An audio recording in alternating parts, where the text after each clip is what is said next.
Hi everyone, and welcome to the very first episode of my podcast.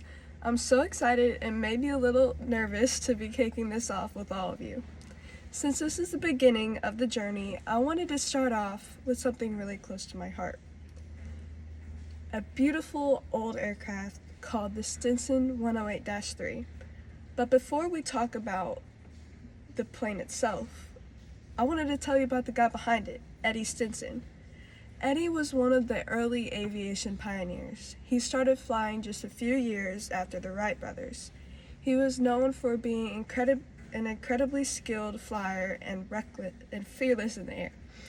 But he didn't stop at just flying. In 1920, he founded the Stinson Aircraft Company with the goal of building safer, better airplanes. And he did just that. Fast forward a couple decades after World War II, the company introduced the Stinson 108. The version we're focusing on today, the 108-3, came out in 1948. It could carry 4 people, had awesome visibility with its 4 big windows, and pilots loved how tough and reliable it was. They built about 5,000 of them, and the best part, a lot of them are still flying today, including one really special one. That's because my dad owns a Stinson 108-3. Yep, a real one. It's a gorgeous old tail dragger full of character and history, and it's probably the plane I'll learn how to fly into one day.